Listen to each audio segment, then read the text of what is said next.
Aujourd'hui, à l'occasion d'un dîner que j'organise chez moi, j'ai ouvert un blanc, un rouge, et les deux vins n'ont aucun thème en commun. Déjà pas la couleur, pas la région, pas le style de vin, en tout cas deux conceptions différentes du vin, et c'est ce qui d'ailleurs fascine. Le vin est un environnement d'une grande richesse de culture, de transmission aussi, et puis de certaines personnalités qui transforment la vigne en quelque chose qui est plus que du vin, même si ce que nous buvons à la fin, c'est toujours du vin dans une bouteille ou dans un autre contenant. En tout cas, aujourd'hui, c'est un blanc et un rouge. Je vais commencer par le blanc. Le blanc a toute une histoire, ça s'appelle les Jardins de la Martinière. C'est un domaine de 4 hectares environ, qui a été fondé dans la suite des Jardins Esmeralda. Le Jardin Esmeralda, c'est un domaine qui a eu énormément d'impact dans le monde du vin, en particulier du monde du vin nature, avec Xavier Caillard, qui est un vigneron qui aujourd'hui ne fait plus de vin à ma connaissance. J'aimerais bien qu'il en fasse, parce que ses vins étaient exceptionnels, en Loire, en Chenin Blanc et en Cabernet Franc. Et les Jardins Esmeralda, il y a eu très peu de millésimes, et c'était des vins de de très long élevage, et puis évidemment des vins de très grande garde, parce que même ceux qu'on goûte aujourd'hui, qui ont 20 ans, restent exceptionnels. Et les Jardins de la Martinière, c'est un projet qui a été mené par un vigneron qui s'appelle Hirotake Oka, avec Xavier Caillard, qui était installé, lui, à l'origine, au domaine de la Grande Colline à Cornas. Quelqu'un qui a travaillé de près avec Thierry Allemand, donc une belle référence, qui a créé son domaine. D'ailleurs, certaines vignes étaient des vignes qui appartenaient à Thierry Allemand, et donc il a réalisé des cuvées en Cornas, bien entendu, mais aussi en Saint-Joseph, en Côte-du-Rhône, et d'ailleurs, le plus souvent en vin de France, on ne savait plus réellement si on buvait un Saint-Joseph ou un Cornas ou un simple Côte-du-Rhône, mais ces vins sont absolument exceptionnels. Et donc il s'est associé avec Xavier Caillard, et ils ont repris les Jardins de la Martinière, donc un, un domaine de 4 hectares. Ils ont fait, à ma connaissance, assez peu de cuvées. J'ai eu l'occasion de déguster un rosé qui était exceptionnel, un rosé de Cabernet Franc, qui est probablement un des plus beaux vins que j'ai bu ces 12 derniers mois. Et Dieu sait qu'il y a de la concurrence.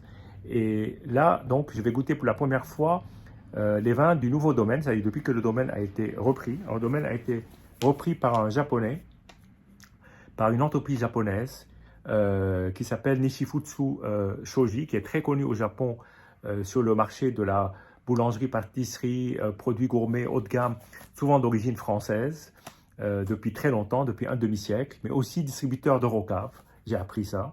Et donc le neveu s'appelle Kaya Tsutsui, et aujourd'hui travaille avec Ludovic Joly. Donc il a fait ses premières armes dans ce domaine, et maintenant travaille avec Ludovic Joly pour ses vins donc des Jardins de la Martinière. Alors aujourd'hui, je goûte une cuvée qui s'appelle Syrah, qui est une cuvée de Chenin. Alors la majorité c'est du Cabernet Franc, mais il y a des vignes de Chenin, mais aussi ils sont en train, je pense, de planter d'autres types de vignes pour tester sur le terroir. Alors le millésime n'apparaît pas sur l'étiquette, mais je sais que c'est l'unique millésime que j'ai vu sur le marché à ce jour, donc c'est bien un 2012. Bon, on est sur une mouvance évidemment de vin nature. Les vignes à la base ont été travaillées par Oka et Xavier Caillard, donc ce sont des vignes qui ont été travaillées de manière très naturelle, donc pas d'intrants, pas de produits chimiques bien évidemment, de la viticulture extrêmement propre. Je ne sais pas si c'est en biodynamie, mais ça doit sans doute observer quand même de près ou de loin les principes de la biodynamie. Et là donc on est sur un vin que je n'ai jamais goûté, en tout cas sur ces Jardins de la Martinière, qui sont en blanc, en rosé ou en rouge. J'aurai l'occasion d'y revenir. Parce que, en particulier en rosé, j'avais tellement adoré le rosé de Xavier Caillard et Oka, donc voilà. Alors, donc on va commencer par ce blanc, dont la couleur est un joli doré de chenin blanc, couleur peu surprenante, plutôt assez habituelle. Bien, alors on voit la formation de légères bulles sur le pourtour. Ça ne veut pas dire que le vin est pétillant, mais c'est souvent le cas dans les vins nature. Donc, En général, moi, ce que je fais, c'est que je l'ouvre quelques heures avant et je le déguste sur une journée, 2 journées, 3 journées, pour voir comment il évolue. Je pense que ce vin, je pourrais y revenir, peut-être après le dîner, peut-être demain, je ne sais pas encore. Bien, on va voir maintenant ce que ça donne.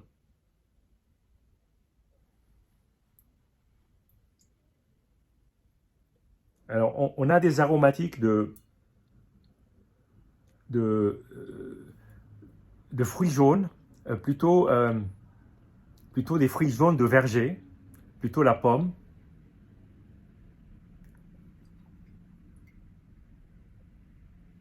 La pomme, un peu la cannelle. C'est un nez assez discret.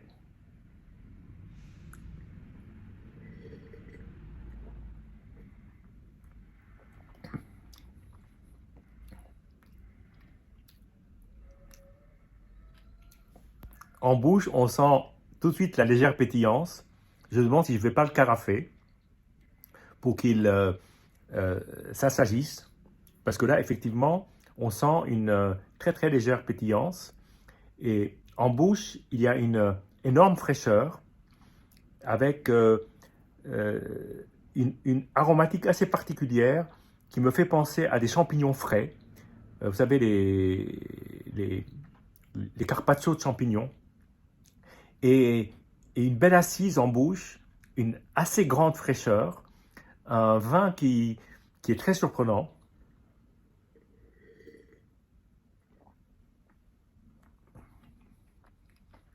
Là, il y a une belle profondeur et une assez belle acidité, mais euh, on est quand même distrait un peu par cette...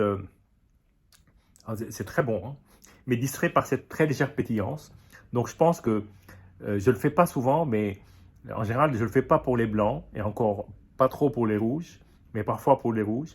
Mais là, je vais peut-être faire une exception. Tiens, je vais le carafer pour voir ce que ça donne, pour qu'il s'agisse un peu.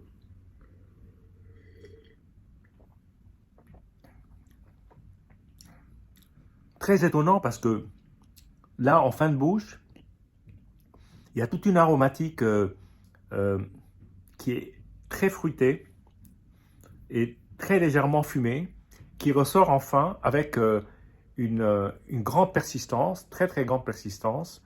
Un vin qui doit dérouter plus d'un, mais je pense que c'est un vin qui va devenir superbe dans les heures qui viennent. Peut-être demain ou après-demain, encore plus, je ne sais pas. Bien, maintenant, le vin rouge. Alors le vin rouge, c'est une visite que j'ai faite il n'y a pas longtemps, que j'ai d'ailleurs euh, j'ai enregistré le compte-rendu que j'ai mis sur cette chaîne. Donc c'est Canrafols d'Alscaus, un vigneron, un entrepreneur vigneron catalan qui a créé ce domaine, qui est un domaine que j'ai visité il n'y a pas longtemps. Donc, vous pourrez trouver la vidéo si vous tapez Can Rafols, R-A-F-O-L-S. Et donc, j'ai eu l'occasion de goûter et déguster de manière assez exceptionnelle en 1999, que j'ai trouvé finalement assez jeune. Et j'ai réussi à mettre la main sur un 91 et un 90 d'ailleurs. Mais aujourd'hui, j'ai ouvert le 91, qui, selon le propriétaire, est une grande année en Catalogne, pas si grande dans le Bordelais. Ce vin est un assemblage plutôt rive droite, c'est-à-dire majorité de Merlot, avec du Cabernet Franc, non, du Cabernet Sauvignon et du Petit Verdot, avec un peu de Petit Verdot. Donc voici la bouteille. Ça, c'est l'ancienne étiquette. L'étiquette a évolué. Elle fait penser à des tableaux italiens bien connus sur les 4 saisons. Voilà, on va voir ce que ça donne. Je reçois en particulier un amateur des vins de Bordeaux. Et je me suis dit, il aime bien les vieux Bordeaux. Il me fait souvent goûter des vins de Bordeaux des années 90. Et j'ai pensé que ce serait peut-être une bonne idée de le surprendre avec un assemblage à la bordelaise, y compris d'ailleurs, il aime bien le Merlot, mais il aime bien aussi le Cabernet Sauvignon, donc rive droite et rive gauche. Donc j'ai goûté chez lui des Saint-Émilion, des Pomerol, mais aussi des Médocs.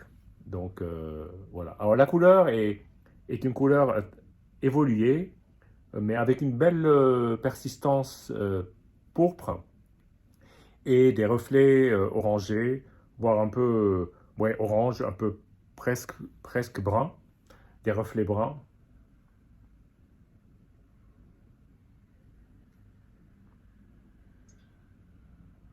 Alors le nez est surprenant parce que, bon, je ne m'attendais pas à ça. Il est encore très fermé, très renfermé, je dirais. Mais je commence à percevoir un peu floral, un peu cassis, un peu violette.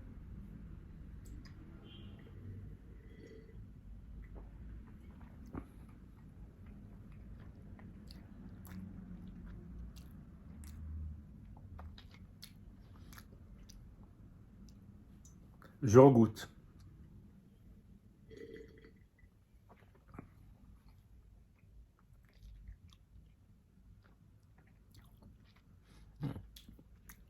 L'attaque est quand même assez profonde. C'est un vin euh, qui est très fort en bouche, avec une certaine chaleur. Je ne sais pas à combien il titre, mais c'est assez étonnant pour un vin de cet âge. Donc 91, il a donc 33 ans. C'est plus un jeune homme. Et il y a quand même encore une certaine chaleur en bouche. Donc il y a eu 21 000 bouteilles qui ont été réalisées. Il titre à 12,5. Moi je pense qu'il titre à plus que ça. Euh, c'est comme ça en tout cas que je le ressens. Il y a une assez belle matière.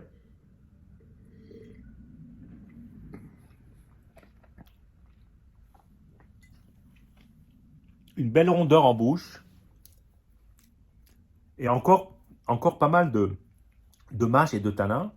C'est un vin qui me paraît encore relativement... alors, il est évolué, mais il est sur son plateau. Et c'est un vin qui résiste bien à l'épreuve du temps.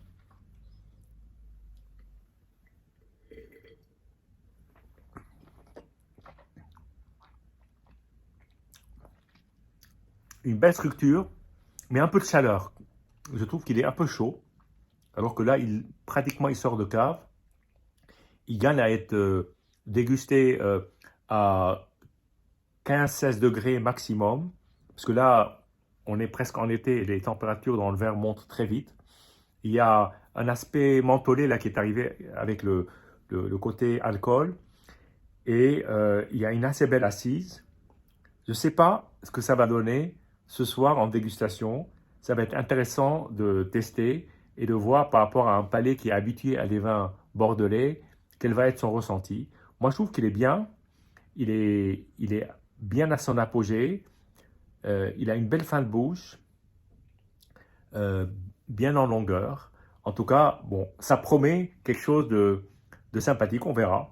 Bah, écoutez, voilà, je vous dis, bah, peut-être que je reviendrai en parler, des deux d'ailleurs, si c'est possible.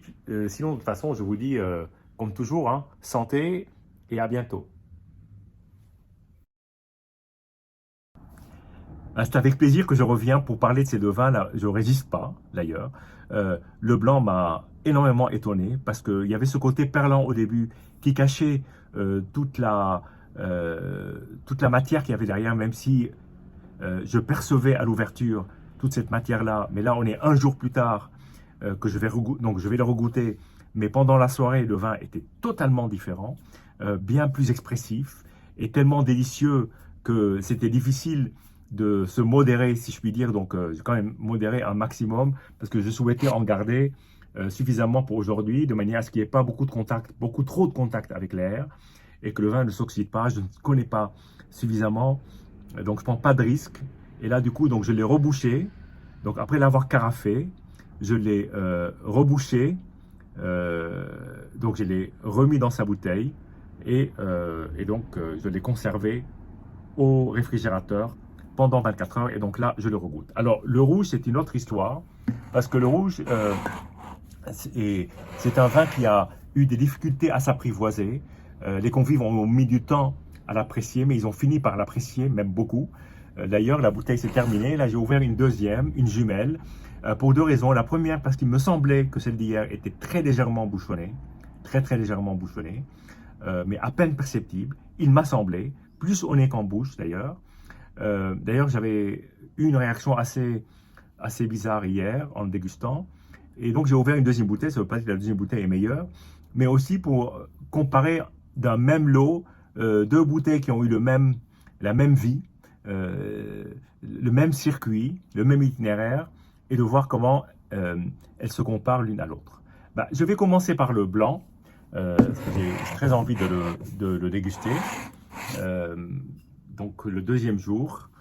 Et voilà. Et donc, c'est là qu'on va peut-être avoir une surprise. On ne sait jamais. Alors, hier, je trouvais puissamment fruité, beaucoup plus fruité qu'à l'ouverture. Le perlant avait complètement disparu. Le vin était d'une précision, d'une droiture, d'une clarté que j'ai vraiment beaucoup apprécié. Donc, sur des apéritifs, sur du jambon, du jambon espagnol, voilà, des charcuteries espagnoles, du pain à la tomate, etc. Donc, tout ça a été vraiment super. Donc, voyons voir.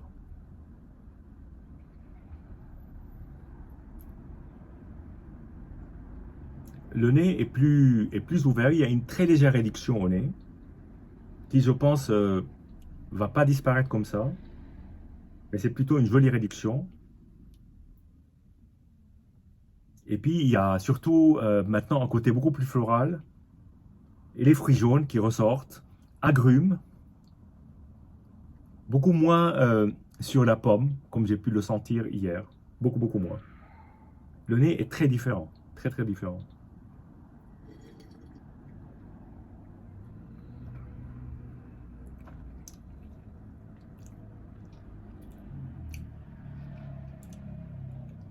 Alors, le perlant a totalement disparu.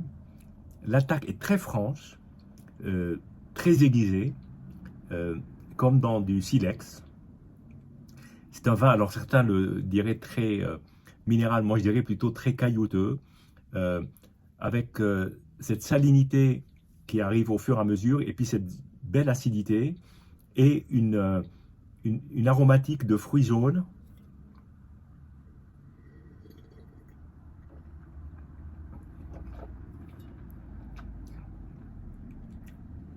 Et puis il y a surtout cette fin de bouche qui est très longue, et qui va sur des arômes, je dirais pas fumés, mais de fruits, sont pas des fruits un peu mûrs, pas trop, pas du tout confiturés, mais plutôt des fruits jaunes. Ça pourrait presque penser un tout petit peu à l'ananas, mangue, ananas.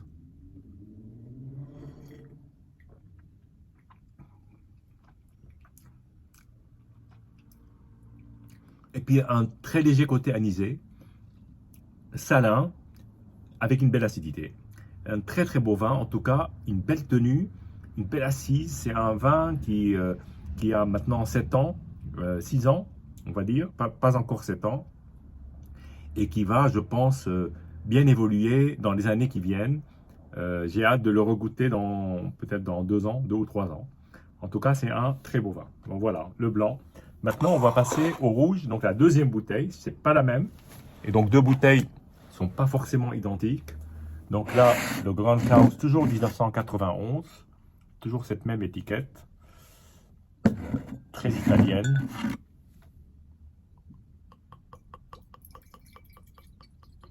Alors, la couleur est très semblable à celle d'hier. Je dirais peut-être un peu plus sur le rouge, à peine. Et le nez n'a rien à voir. Et voilà, ce côté très légèrement liégeux que je sentais hier a laissé sa place à une aromatique beaucoup plus sur la violette, la cerise,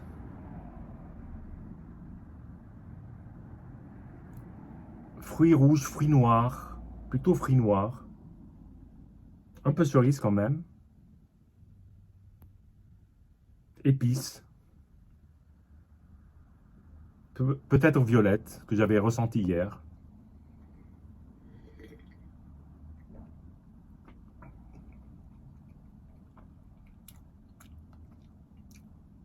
Alors là, on est plus sur un profil qui peut rappeler les vins de la rive droite. Alors ça engage que moi, hein. Je devrais le tester auprès d'amateurs de Saint-Émilion. J'en suis, mais je ne suis pas un grand expert des vins de Bordeaux. D'ailleurs, j'en déguste de temps en temps, mais vous avez dû remarquer assez peu. Et j'aime bien sortir des sentiers battus. Et là, effectivement, c'est un vin qui pourrait rappeler un vin du Saint-Émilionnais, la rive droite.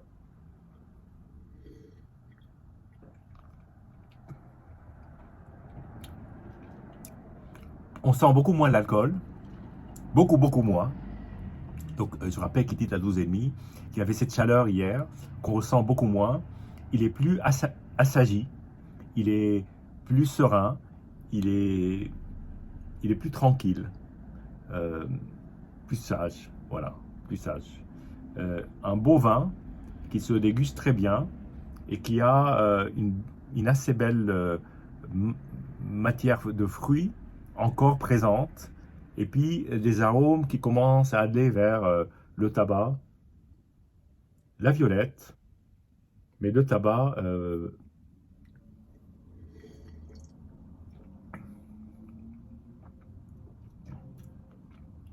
c'est un très beau vin, très beau vin, et c'est un régal de déguster ce vin-là. Voilà. Donc, bon, toujours intéressant de tenter des expériences. En tout cas, cette bouteille-là, je l'amène à un déjeuner demain. Je ne reviendrai pas pour vous faire un compte-rendu. Peut-être que je vous mettrai quelques notes dans les commentaires.